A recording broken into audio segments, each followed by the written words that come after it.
Hello student, आज मैं class 12 का जो थर्ड टॉपिक है ग्रामर में ट्रांसफॉर्मेशन। देखिए, पहला टॉपिक है डायरेक्ट इनडायरेक्ट, दूसरा है सिंथेसिस और तीसरा है ट्रांसफॉर्मेशन। ट्रांसफॉर्मेशन तीसरा टॉपिक है ग्रामर का और 2 नंबर का ये भी क्लास 12 के बोर्ड पेपर में पूछा जाता है। और ट्रांसफॉर्मेशन का अर्थ होता है रूप परिवर्तन, या हम इसको रूपांतरण भी कह सकते हैं। देखिए, इसमें जो है कक्षा 10 में बच्चे पढ़े होंगे कि ट्रांसफॉर्मेशन का मतलब जैसे रूप परिवर्तन, जिसको हम सेंटेंस चेंजिंग के नाम से कक्षा 10 में पढ़े हैं। तो वहां पे क्या था कि जैसे हमारे पास कोई सेंटेंस है और उस सेंटेंस को मैं किसमें, निगेटिव में या इंट्रोगेटिव में या असर्टिव में, ऐसे हमारे सामने चेंज करने के लिए आया था कक्षा 10 में। तो वहां पे क्या होता था कि आप उस सेंटेंस को चेंज तो कर देते थे, असर्टिव से निगेटिव में चेंज कर देते थे, इंट्रोगेटिव में चेंज कर देते थे, असर्टिव में अफर्मेटिव में चेंज कर देते थे, लेकिन उसका अर्थ चेंज हो जाता था। लेकिन अब तुमको कक्षा 12 में जो ट्रांसफॉर्मेशन के अंतर्गत पढ़ना है, यहां पे आपको रूप बदल देना है लेकिन इसका अर्थ ना बदलने पाए, यही होता है ट्रांसफॉर्मेशन। ठीक है, जैसे अभी देखिए कोई सेंटेंस लिखा हो और उस सेंटेंस में अभी हम थोड़ा सा बता दें कि हमारे पास एक मार्कर है और ये मार्कर ही रहे, केवल मुझे इसका रूप चेंज कर दिया जाए, रूप चेंज कर दें तो उसी को हम ट्रांसफॉर्मेशन कहते हैं। अभी इसको हम थोड़ा सा पेंट कर दें, पेंट करने के बाद इसका रंग दूसरा हो जाए, जैसे ब्लैक है, व्हाइट है, तो इसको हम दूसरे कलर में चेंज कर दें, इसका केवल क्या होगा, रूप बदलेगा, ना कि ये मार्कर बदलेगा। मार्कर ही रहेगा, काम वही करेगा। तो वही सेम जो है प्रोसेसर इसमें भी होता है ट्रांसफॉर्मेशन में। जैसे अभी हम बता दें, लिखा है कि दिस बुक इज डिफिकल्ट। आप लोगों के पास एक सेंटेंस है और ये लिखा है कि दिस बुक इज डिफिकल्ट, और इसको कह दिया गया है कि निगेटिव में चेंज करिए, निगेटिव में चेंज करिए, और वो भी निगेटिव में चेंज करिए तो किसके, ट्रांसफॉर्मेशन के माध्यम से चेंज करिए, जिसको हम इंटरचेंज के नाम से जानते हैं। चेंज अलग है और इंटरचेंज अलग है। तो अब इसको निगेटिव में चेंज करते तो लगभग बच्चे जानते हैं कि यहाँ पे नॉट लगा देंगे, यानी अगर हम हमारे पास कोई हेल्पिंग वर्ब हो, बी वर्ब हो, तो उसके बाद नॉट लगा देते हैं तो क्या हो जाता है, सेंटेंस निगेटिव हो जाता है। लेकिन अगर मैं निगेटिव में चेंज कर दिया तो ये तो हाई स्कूल वाला नियम हो गया, यहाँ पे अर्थ बदल गया। अर्थ ये बदल के आया पहले अर्थ था कि दिस बुक इज डिफिकल्ट, यह किताब कठिन है, और अब क्या अर्थ आया कि यह किताब कठिन नहीं है। यह ट्रांसफॉर्मेशन नहीं हुआ। ट्रांसफॉर्मेशन को आपको ऐसा करना है कि सेंटेंस निगेटिव भी हो जाए और अर्थ जो यहां दे रहा है वही अर्थ निगेटिव में भी दे। इसका अर्थ यही होता है ट्रांसफॉर्मेशन।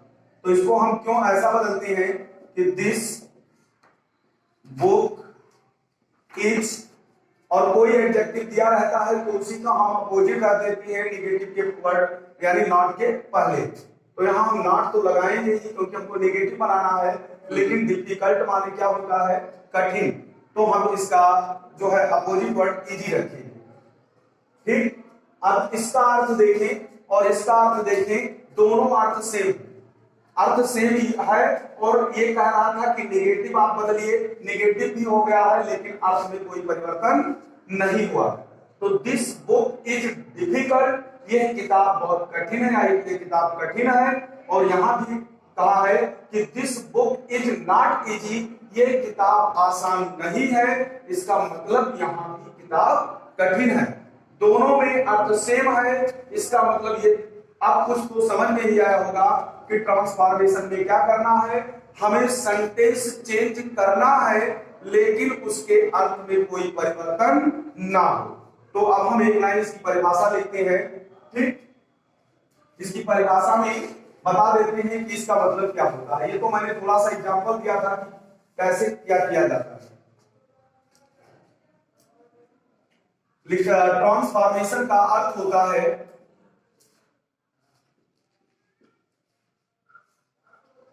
ट्रांसफॉर्मेशन का अर्थ होता है ट्रांसफॉर्मेशन का अर्थ होता है to change the form. To change the form, form का मतलब रूप होता है, फ्रॉम ए फॉर्म, यानी टू चेंज बदलना, द फॉर्म यानी रूप को बदल दीजिए, आप केवल रूप बदलिए, अर्थ ना बदलने पाए, जो अर्थ है वही रहे, वही ट्रांसफॉर्मेशन का अर्थ होता है। टू चेंज द फॉर्म, क्या बदलना है हमको? रूप बदलना है, रूप केवल चेंज करना है, अर्थ में कोई परिवर्तन ना आए। ठीक, यानी अतः किसी वाक्य के एक रूप को बिना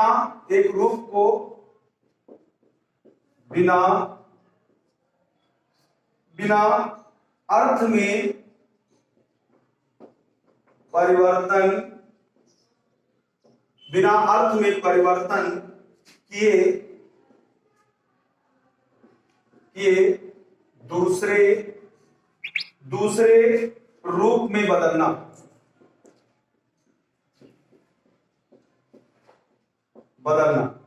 देखिए, इसका पूरा मतलब सबको समझ में आ गया होगा।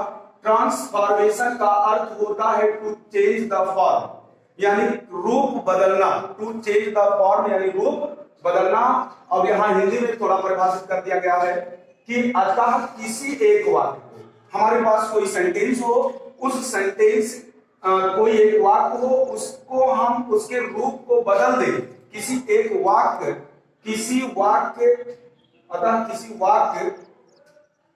यहां पे देखिए, किसी वाक्य के एक रूप, अतः किसी वाक्य के एक रूप को बिना अर्थ में परिवर्तन किए दूसरे रूप में बदल देना। यानी हमारे पास कोई सेंटेंस है और इसको हम बदल दें, किसी दूसरे रूप में कर दें, निगेटिव कर दें, असर्टिव कर दें, इंट्रोगेटिव कर दें, लेकिन उसके अर्थ में किसी प्रकार का परिवर्तन ना हो, तो वही क्या होता है? ट्रांसफॉर्मेशन होता है। ठीक है, यहाँ पे परिभाषा लिखा हुआ है, सभी लोग परिभाषा नोट कर सकते हैं। और जो है एक सरल शब्दों में एक बार फिर से जान लीजिए, ट्रांसफॉर्मेशन होता क्या है। ट्रांसफॉर्मेशन वह होता है जो किसी सेंटेंस का, कोई एक सेंटेंस हो, उसका केवल बनावटी आकार, जो उसका लिखावटी आकार है, उसको चेंज कर दिया जाए, लेकिन उसका भाव, उसका अर्थ ना चेंज हो पाए, उसी को हम क्या कहते हैं? ट्रांसफॉर्मेशन कहते हैं। ठीक है, इसको नोट कर लिए होंगे। अब आगे हम बताते हैं कि ट्रांसफॉर्मेशन में हम लोगों को बहुत से टॉपिक पढ़ना है। ट्रांसफॉर्मेशन में कई टॉपिक है, तो सबसे पहला टॉपिक आता है एडवर्ब टू। सबसे पहला टॉपिक आएगा एडवर्ब टू। सबसे पहला टॉपिक है एडवर्ब टू। एडवर्ब टू, ये एडवर्ब जो है, ये टू जो होता है, ये एडवर्ब का रूप होता है। और यानी इस टू का अर्थ होता है अत्यधिक, और थोड़ा नेगेटिव लेकर इसका अर्थ आता है, यानी बहुत ज्यादा, जितना कि होना नहीं चाहिए। समझ रहे हैं? तो इसका दो रूल आपको पढ़ना है। एक आता है एडवर्ब, यूज एडवर्ब टू, और एक आता है रिमूव एडवर्ब टू। ठीक, तो हम पहले क्या पढ़ते हैं कि रिमूव एडवर्ब टू। पहले पढ़ते हैं एडवर्ब टू को, नहीं, पहले हम एडवर्ब टू को हटाकर पढ़ते हैं। ठीक, एडवर्ब टू को हटाकर, जिसको तुम्हारे पेपर में आ सकता है कि अगर लिखा रहेगा कि adverb remove adverb to, remove adverb to, यानी रिमूव करना है। रिमूव का मतलब क्या होता है? हटाना है। एडवर्ब टू को हटाना रहता है। ठीक है, इसमें क्या करेंगे? एडवर्ब टू का पहला रूल क्या होता है? ठीक, कि इस टू के जगह पे हम क्या करते हैं? सो लिखते हैं, यानी टू को सो में बदलते हैं। ये पहला रूल है एडवर्ब टू को हटाने वाला। टू को यानी टू को हम सो में बदलते हैं और इसमें पहले रूल में, और इसी का पहले का दूसरा क्या है? जो ये टू इंफिनिटिव टू हमारे पास आता है, इसमें एक एडवर्ब टू होगा और एक इंफिनिटिव टू होगा। इस टू को हम हटाएंगे तो हमारे पास सब्जेक्ट मिलेगा। कौन सा सब्जेक्ट मिलेगा? जो सबसे पहले सब्जेक्ट लिखा होगा वो सब्जेक्ट मिल जाएगा, और उसके बाद सब्जेक्ट के बाद में प्लस हमको क्या लगाना होगा? नहीं, पहले हमको दैट मिलेगा, ध्यान दीजिएगा, दैट। उसके बाद में subject, that plus subject plus kind, not या could not, plus can not, could not और प्लस वर्ब। जो हमारे पास वर्ब होगा वो वर्ब लिखना होगा। इसको थोड़ा ध्यान दीजिएगा सभी लोग। हम जो एडवर्ब टू हमारे पास होगा इसको हटाएंगे तो सो में बदल देंगे, और जो इंफिनिटिव टू होगा इस टू को हटाएंगे तो हम दैट लाएंगे, उसी जगह पे लाएंगे जहां पे इंफिनिटिव टू हटाएंगे। इस टू को हटाएंगे, दैट लाएंगे और सब्जेक्ट लाएंगे। और सब्जेक्ट कौन सा लाएंगे? जो सब्जेक्ट हमारे सेंटेंस में पहले ऑलरेडी दिया हुआ है। और कैन नॉट या कुड नॉट में से एक लाएंगे। कैन नॉट कब लाएंगे? जब हमारे पास सबसे पहले इज, एम, आर यानी प्रेजेंट टेंस। और कुड नॉट कब लाएंगे? जब हमारे पास पहले से वाज वर्ब दिया होगा। मतलब अगर पहले से पास्ट टेंस है तो कुड होगा और प्रेजेंट टेंस है तो कैन होगा। ये ध्यान रखिएगा। एग्जांपल हम देते हैं, जैसे लिखा है कि सी इज टू, एग्जांपल है she is too big to work. ये एग्जांपल है she is too big to work. ध्यान दीजिएगा, इसमें क्या है? ऐसे आगे आ जाएगा कि रिमूव टू, रिमूव टू, ऐसे करने का तुम्हारे सामने आ जाएगा। रिमूव टू, रिमूव माने हटाइए। क्या हटाइए? टू हटाइए। इस टू को हटाइए। आप लोग जान चुके हैं इस टू को हटाएंगे तो हमको क्या मिलेगा? सो मिलेगा। आगे सबको उतार दीजिए। सी इज सो, इस टू को हटाएंगे क्या मिलेगा? सो मिलेगा। बी को लिख दीजिए।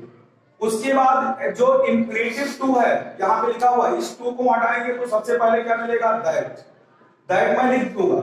उसके बाद में इस टू के जगह पे हमको इतनी चीजें लाना है, सब्जेक्ट लाना है। और सब्जेक्ट कौन है? सी, सी यहाँ पे भी हमको लिखना होगा। उसके बाद कैन नॉट या कुड नॉट लाना है। यहाँ पे इज प्रेजेंट टेंस है तो प्रेजेंट के लिए कैन मिलेगा, कैन नॉट। अगर यहाँ पे वाज होता तो कुड हो जाता। और उसके बाद वर्ब लिखना है। वर्ब इसमें क्या है? वर्क। अब देखिए हमने ट्रांसफॉर्मेशन किया है एडवर्ब टू को हटा के। इसका अर्थ था कि she is too big to work. वो इतना